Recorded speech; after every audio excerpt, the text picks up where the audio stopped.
Vamos fazer aqui então mais uma sessão respondendo o Anki, né? Mais um dia. E dá pra ver, né, o tanto de pergunta que tem aqui no meu Anki. Ontem eu consegui responder 211 cards. Vamos ver o que dá pra fazer hoje, né? Critérios para pneumonia adquirida na comunidade grave que indicam UTI, 2 maiores e 6 menores, né? Os maiores são intubação orotraqueal e choque séptico. E dos menores, a gente tem FiO2 de 250, menor que 250 na verdade, pressão arterial menor que 90/60, ou seja, hipotensão, temperatura axilar menor do que 36 graus, né? Leucócitos menor do que 4.000 e plaquetas menor do que 100.000, e aí fica faltando que talvez seja rebaixamento do nível de consciência, é isso? Não. Pneumonia multilobar, né? Então, se eu tenho afetação multilobar, é um critério menor. Para identificar, para caracterizar aí a minha pneumonia adquirida na comunidade como grave, eu tenho que ter ou um dos critérios menores, né? Que já é bastante sugestivo, né? Porque aí eu ter ou choque séptico identificado, ou então outra condição são 3 menores, né? Um dos critérios maiores ou 3 menores, certo? Plaqueta, tensão arterial, multilobar, PaO2, FiO2 menor que 250. Tá certo? Medidas auxiliares ao exame primário e reanimação do trauma, né? Então, quais são as medidas auxiliares no exame primário? Fazer monitorações de modo geral, né? Então, vou fazer monitoração no eletrocardiograma, vou fazer monitor oxigênio e veia, né? Glicose, vou fazer catéter urinário, catéter gástrico, né? Porque eu quero drenar do meu paciente o que tiver ali para ele correr o menor risco possível de aspiração, e eu quero controlar a diurese dele, então por isso vou fazer o catéter urinário. E que mais? A gente vai fazer a avaliação da pressão arterial, frequência cardíaca,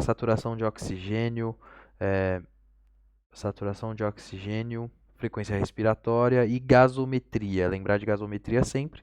E aí, em relação a medidas auxiliares, também de diagnóstico, no caso, né, para identificar a condição ou o grau da condição, o que está acontecendo no paciente, eu vou fazer radiografia, né? Radiografia cervical, aqui o médico sugere que é incidência lateral apenas, né? Então, radiografia cervical lateral, tórax e pelve, né? Tórax AP e pelve AP. Radiografia cervical, incidência lateral, tórax AP, pelve AP.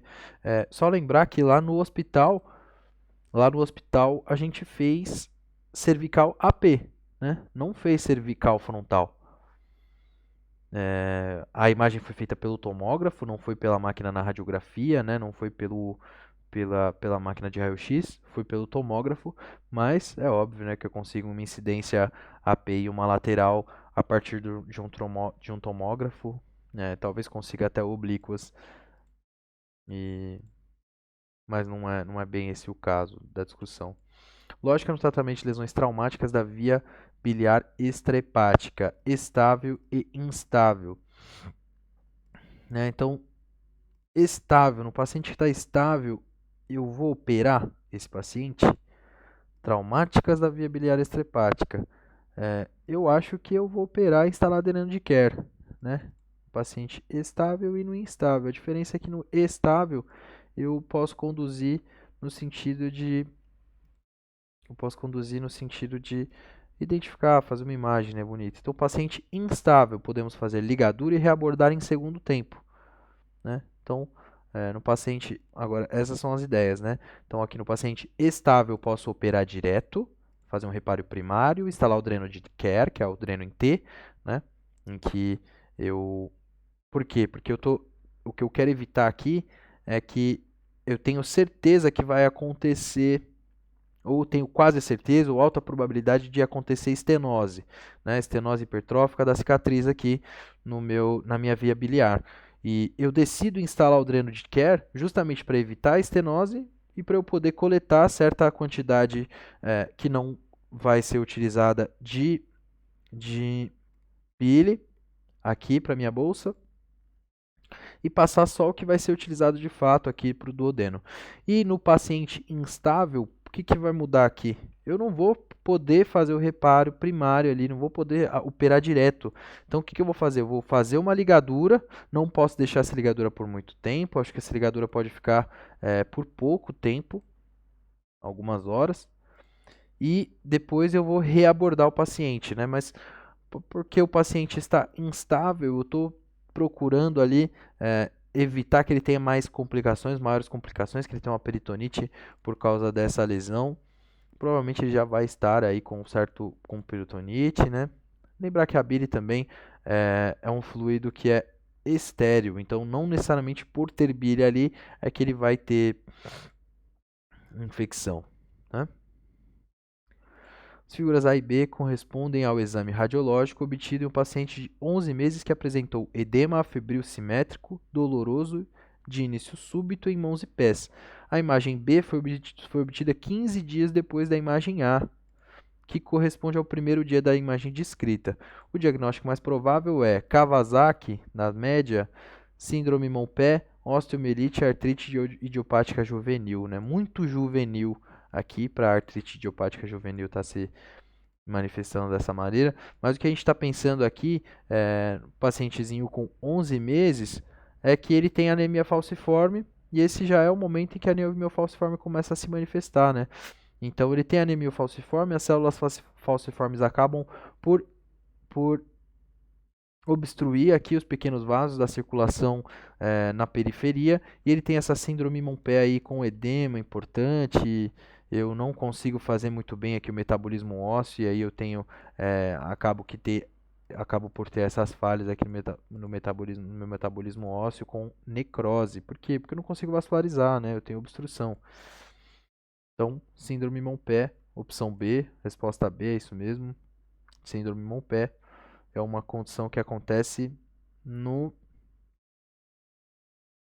paciente com anemia falciforme. Então aqui está. A síndrome Mont-Pé, geralmente o primeiro ataque de dor em pacientes com anemia falciforme aparece na faixa etária de 6 a 24 meses. Muito, muito legal, muito importante. Por que 6, né?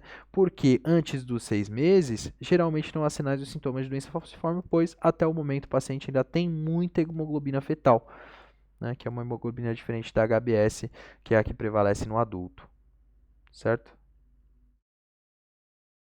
No adulto com anemia falciforme. Ação dos glicopeptídeos como vancomicina, teicoplenina contra gram-negativos é boa, né? Imagino que seja boa. O glicopeptídeo ele vai inibir a ligação dos aminoácidos que vão formar a parede, né? E absolutamente nenhuma, absolutamente nenhuma, né? É bom tomar esses sustos, né? Absolutamente nenhuma. Então, glicopeptídeos, vancomicina, teicoplenina, contra gram-negativo não faz nada porque não atravessa a membrana externa dessas bactérias, e eu não lembrava dessa informação. Contraindicações para a passagem do catéter vesical no trauma.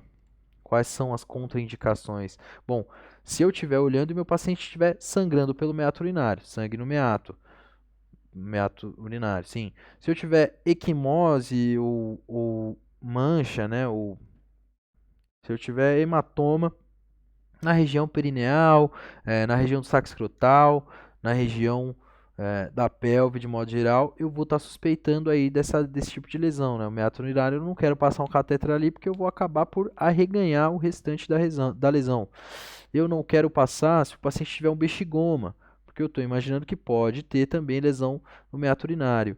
Eu não quero passar se eu tiver fratura pélvica, porque na fratura pélvica eu tenho alta incidência também de lesão da uretra, na região prostática da uretra, inclusive.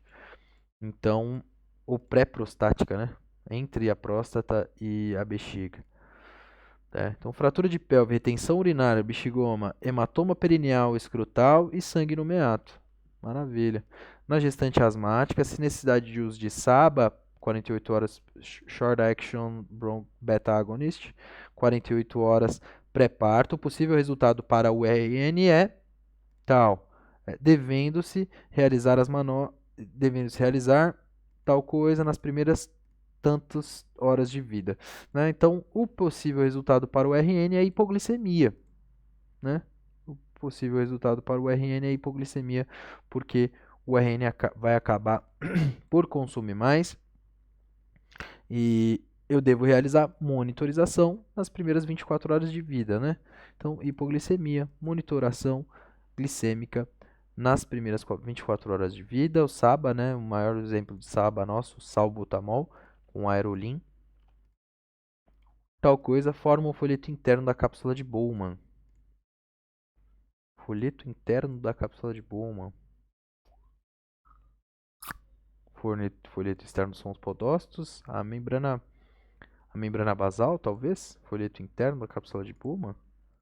E as células epiteliais, podócitos, membrana interna. Ah, tá. Vamos lá, né? Então, cápsula de Bowman, duas membranas, né? Uma interna aqui, outra externa aqui. Eu estava pensando que era isso daqui, né? Essa parte daqui. Mas podócitos, né? Podócitos, então, emitem prolongamentos que envolvem os capilares. Ao se cruzarem, delimitam os espaços, as fendas de filtração. Identifique os fêmitos, essa aqui não. Tanto a insuficiência mitral como o tricúspide podem ter diversas origens da lesão. Pode ser isquemia aguda do miocárdio, pode ser miocardiopatia dilatada, podem ser diversas coisas, né? Podem ser diversas coisas. Podem ser nas válvulas, no anel, nas cordas tendíneas, nos músculos papilares, na inserção dos músculos na parede, né? Ao ser examinada, o paciente apresenta racha eczematoso focal no mamilo direito. Nesse caso, a principal hipótese diagnóstica é rash eczematoso focal no mamilo direito, doença de Paget, né? Doença de Paget é a lesão em que eu vou achar aí vou ter esse achado aí dermatológico. Com essas manobras está sendo avaliado o baço, né? A posição da imagem B se chama posição de Schuster, é isso? Posição de Schuster, posição de Pachon. O choque apexiano, posição de Pachon. Claro. Sendo avaliado o choque apexiano na posição de Pachon, né? Mais para baixo estaria ali o meu baço, né? A posição que o cara tá tocando é óbvio que é o coração e um erro grotesco, né? Definição de pneumonia nosocomial é a pneumonia que se apresenta com o paciente apresentando sintomas 48 horas após a entrada no hospital. Mais de 48 horas, né? 48 horas ou mais. Mulher de 45 anos procura o serviço de procedimento com história de dor em mesogástrio, em cólica, há 4 dias, acompanhada de náuseas, vômitos, parada na eliminação das fezes, antecedente histerectomia total abdominal por miomatose há 5 anos. Regular estado geral, desidratado, abdômen distendido, RH aumentados. A hipótese diagnóstica e exame indicado são, né, brida, né? Claro, né? A pessoa operou antes, tem história de operação antes, é o que eu estou pensando aí, né, que ela vai ter obstrução por brida. Paciente de 44 anos de idade, masculino, apresenta tosse há aproximadamente 6 meses de evolução, que ao início foi seca, com o tempo começou a ser produtivo e ocasionalmente apresenta hemóptise. Se acompanha de perda de peso de aproximadamente 5 kg em 4 semanas. Apresenta, além disso, dificuldade respiratória, acude ao centro hospitalar, onde se realiza um método auxiliar diagnóstico, se realiza uma biópsia incisional que informa carcinoma microcítico de pulmão direito. Apresenta o diâmetro de aproximadamente 2,7 cm de extensão, com afetação de 4 gânglios linfáticos de 2 cadeias ganglionares, sem sinais de metástase. Então já não é estágio 4. Com essa informação, se estadifica o paciente ao 4 gânglios linfáticos de 2 cadeias, né, afetação de 2 ou mais cadeias, imagino que seja estágio 3C, mas não tenho certeza, talvez seja estágio 3A, e é estágio 3C mesmo, né? Então, o estágio 3A seria T1, 2, né, o tumor 1 ou 2, mas com afetação de uma cadeia ganglionar, não um gânglio, mas uma cadeia ganglionar. Estágio 4 seria o M1, né, metástase 1, metástase confirmada. E o meu paciente está com estágio 3, que ele tem 4 gânglios linfáticos afetados de 2 cadeias ganglionares. considerando que o paciente do eletrocardiograma baixo está instável. Qual é a conduta correta? É cardioversão. Paciente instável. Cardioversão? Não, desfibrilação, né? Então o paciente abaixo está fibrilando, né? Isso aqui é um caso de fibrilação atrial. Eu tenho onda P irregular, né? O intervalo RR irregular. Não tenho onda P. Eu tenho essas ondas F aí da fibrilação, que são todas muito desreguladas. E é uma fibrilação de alta resposta, talvez. Aqui parece de altíssima resposta. Aqui eu já tenho um intervalo um pouco maior, mas ainda assim é de alta resposta com a frequência cardíaca maior do que 100. Cardioversão. Opa! Cardioversão é a escolha para que a descarga não seja transmitida aos ventrículos. No momento do QRS, o ventrículo não recebe o choque. Não se faz fibrilação porque há risco de gerar fibrilação ventricular. E tá errada a minha resposta, né? O que eu pensei está completamente errado. Porque o que eu pensei foi o seguinte, né? De que se o paciente... Opa, pulei direto. Se o paciente tivesse... Qual que é o raciocínio? Se o paciente tivesse com fibrilação ventricular, eu só posso usar cardioversão se eu tiver ondas R identificáveis. Mas é ondas R identificáveis, não regulares exatamente, né? Tá bom que TAC supra, né? TAC supraventricular. Não, fibrilação ventricular mesmo, que é RS alargado. Fibrilação ventricular mesmo, que é RS bem alargado. Enfim. Homem, 22 anos de idade, foi admitido no serviço de emergência trazido pelo corpo de bombeiros, vítima de acidente em que sua motocicleta colidiu com um automóvel em via de alta velocidade. No local apresentava Glasgow 13, frequência cardíaca de 100, PA de 80/40. Né? O paciente já está hipotenso, está chocando. Foi colocado colar cervical e durante o trajeto até o hospital recebeu infusão de 500 ml de soro fisiológico. No momento do atendimento hospitalar, cerca de 20 minutos após o acidente, sua avaliação apresentava esses parâmetros. Glasgow 13, PA 90/60, pulso de 105, frequência respiratória de 40 e saturação de 90, recebendo A2 por máscara. A auscultação mostrava murmúrio vesicular presente à direita e diminuído à esquerda, onde também havia hipertimpanismo à percussão. Tem o ar dentro dessa caixa, do lado esquerdo. Foi realizada a drenagem pleural em selo d'água, com saída de moderada quantidade de ar e cerca de 300 ml de sangue. Próxima conduta segundo as orientações do ATLS. Verificar de novo, né, os sinais vitais, né? Verificar qual foi. Próxima conduta exatamente aí. Verificar qual foi. Coloquei dreno. Estou com dreno. Né? Não foi trococentese. Não foi espetar. Foi dreno. Próxima conduta, segundo as orientações do ATLS, é reavaliar os sinais vitais, né? Entender qual foi a repercussão da minha conduta e seguir para o próximo ponto, né? Seguir para a letra C. Reavaliar sinais vitais. Caminho do feixe córtico espinhal. Difícil demais, né? Bem difícil, bastante difícil. Mas eu tenho ele saindo desde o córtex, decursa nas pirâmides, passa pela coroa radiada, passa pela cápsula interna, decursa nas pirâmides, cruza para o outro lado, desce pelo corno,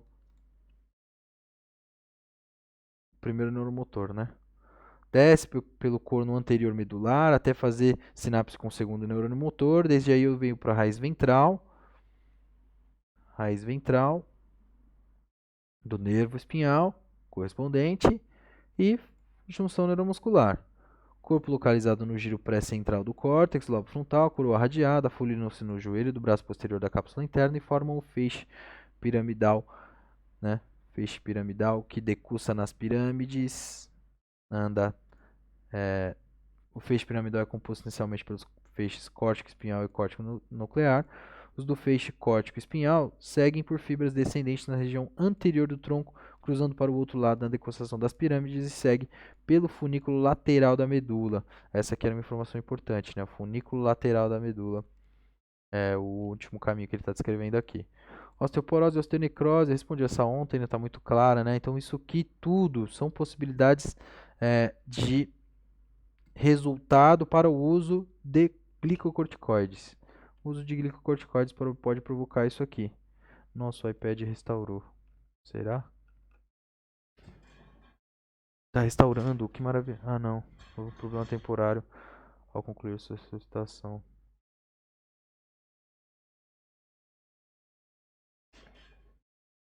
Vamos ver ali, o iPad parece estar restaurando. Tava quase chorando já. Isso daqui é diagnóstico de doença de Wilson, né? Anel de Kaiser-Fleischer. Doença de Wilson, anéis de Kaiser-Fischer. Nossa, o iPad vai funcionar, cara. Que alegria. Polimixina B, espectro e efeitos adversos. Espectro? É amplo espectro, né? Amplo espectro e efeitos adversos aí são vários, né? Mas para citar náusea e vômito, cefaleia, ototoxicidade talvez, mas aí utilizada como último recurso para tratar infecções graves por gram-negativos, cujo antibiograma mostra sensibilidade apenas à polimixina. E aí o que pode dar? Irritabilidade, sonolência, ataxia, parestesia, nefrotoxicidade, rubor facial, distúrbio de eletrolítico e parada respiratória, considerada uma droga de alta toxicidade, por isso que não é usada, não queremos usar polimixina. Quadro clínico e laboratorial da colecistite. Então, o que eu vou ter de clínico e laboratorial? No clínico, eu vou ter uma dor que é desencadeada pela ingesta de alimentos, né? Uma dor que é desencadeada certo tempo, algum pouco tempo, alguns bons minutos depois da ingesta de alimento, né? Que é onde eu tenho a liberação de CCK, de colecistoquinina. Colecistoquinina desenvolve a cinese da vesícula biliar, né? Que é o nosso prefixo colecisto. E aí, nesse momento, eu vou acabar por ter dor, né? Mas não somente, né? Porque quando eu tenho isso aí, falando de colelitíase, né? Principal causa de colecistite. Quando eu tenho colecistite já, eu vou ter essa dor no quadrante inferior, no quadrante superior direito do meu abdômen, essa dor que está no ponto cístico, né? Eu posso fazer a manobra no ponto cístico e eu vou ter o sinal de Murphy, né? O sinal de Murphy é a parada, quando eu faço a compressão, solicito uma inspiração profunda, o paciente começa a fazer essa inspiração e para bruscamente, né? Porque é o momento em que ele está expandindo o tórax, está expandindo o abdômen também, e é o momento em que o meu dedo está tocando na vesícula dele, ele sente bastante dor, então ele para de fazer a inspiração que eu solicitei. Esse é o quadro clínico, né? Uma dor que começa de 6 ali a 12 horas e vai evoluindo e o paciente vai consultar comigo, né? Antes disso, ele pode dizer que de vez em quando eu sentia alguma dor ali, é porque acontecia certo grau de obstrução parcial ali pelo lito, né? Mas agora ele já está com uma condição inflamatória, né? Então, condição inflamatória que eu vou ter laboratorial, vou ter leucócito elevado, né? Vou ter leucócito elevado, vou ter PCR marcando também elevada, as interleucinas vão estar elevadas, sobretudo interleucina 6. Que mais que eu posso pensar no laboratório de colecistite? Bilirrubina direta? Não. Vamos dar uma olhada. Então, mulher de meia idade, portadora de cálculo biliar, quadro de dor progressiva, que pode iniciar pelo umbilical e se localiza no hipocôndrio direito, persistindo por mais de 6 horas, né? É comum irradiação para escápulas, febre baixa é comum, exame físico mostra sinal de Murphy que eu já expliquei. No laboratório vejo leucocitose, aumento discreto de bilirrubina direta, fosfatase alcalina, TGO, amilase. Ultrassonografia é o exame de escolha e mostra líquido perivesicular, aumento do diâmetro da vesícula e espessamento da parede. Radiografia pode mostrar cálculos e vesícula em porcelana. A cintilografia é o exame mais acurado, raramente utilizado. Então eu recebo esse paciente, faço esse diagnóstico. Primeiro, o que eu vou fazer com ele? Vou tratar ele com analgesia, vou esperar que melhore este quadro da colecistite e depois eu vou fazer CVL, né, colecistectomia videolaparoscópica, na mesma internação, antes de mandar o paciente para casa. Screening de neoplasia de mama por mamografia indicado pelo Ministério da Saúde. Eu vou fazer esse screening dos 50, quando a mulher atingir 50 anos até os 69 anos, e eu vou fazer esse screening de maneira bienal, né? Uma vez a cada 2 anos. Bienal para mulheres de 50 a 69 anos. Vou até marcar. Faz nos homens? Não, não faz nos homens. Não faz mamografia nos homens. Pode acontecer neoplasia de mama no homem? Pergunta boba, né? Claro. Paciente feminina com 37 anos de idade. Essa vai ser a última pergunta, tá? Paciente feminina com 37 anos de idade, atendida no pronto-socorro com queixa de disúria há 3 dias, dor lombar direita e febre aferida em 38,5. Há um mês, a paciente refere ter apresentado sintomas semelhantes e foi tratada com cefadroxila oral por 14 dias, sem a realização de exames subsidiários, com regressão completa dos sintomas na ocasião. Realizados os seguintes exames laboratoriais e de imagem: hemograma, hemoglobina 12,3, hematócrito 38%, PCR 11 mg decilitro, né, condição inflamatória, creatinina 0,9, urina tipo 1,5, aspecto ligeiramente turvo, densidade de 1006, odor sugênere, sedimento urinário, células epiteliais raras, muco raro, cristais ausentes, substâncias amorfas ausentes, e leucócitos 134 mil por ml, bastante elevado. Hemácias 91 mil. Cultura de urina, bactéria gram-negativa em identificação. Estude de imagem, aí eu vejo aqui o belo do cálculo de Struvita. Né? Qual o mecanismo fisiopatológico da doença primária? Então eu tenho uma infecção por proteus. E além disso, eu vou ter alcalinização urinária, né? Então, eu vou ter infecção por produtores de urease, né? Proteus é o mais comum, Proteus mirabilis, e alcalinização urinária vão ser as duas condições aí que estão relacionadas fisiopatologicamente à doença primária, que é a doença que a gente está observando agora. E pronto, né?